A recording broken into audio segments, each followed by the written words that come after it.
રાજકોટમાંથી ગેરકાયદેસર હથિયારોના કાળા કારોબારને લઈને આ સમયના સૌથી મોટા સમાચાર સામે આવી રહ્યા છે। રાજકોટ પોલીસની પીસીબી ટીમે હથિયારના એક બહુ મોટા રેકેટનો પર્દાફાશ કર્યો છે। ગઈકાલે પકડાયેલા 5 આરોપીઓની પૂછપરછમાં પોલીસને વધુ એક મોટી સફળતા મળી છે અને વેપનના કાર્ટેલ કેસમાં હવે છઠ્ઠા આરોપી સંદીપસિંહ પરમારની પણ ધરપકડ કરી લેવામાં આવી છે।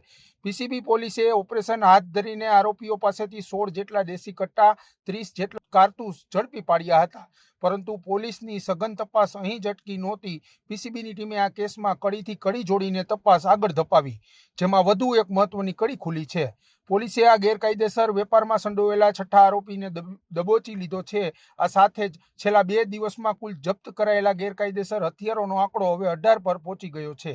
આટલી મોટી માત્રામાં ઘાતક હથિયારો રાજકોટમાં ક્યાંથી આવ્યા અને ક્યાંથી આ હથિયારોનો ઉપયોગ કેવી રીતે મોટી ગુનાહિત પ્રવૃત્તિમાં થવાનો હતો તે અંગે આ નેટવર્કના તાર ક્યાં જોડાયેલા છે તે દિશામાં હવે પોલીસ રાઉન્ડ ધ ક્લોક તપાસ ચલાવી રહી છે।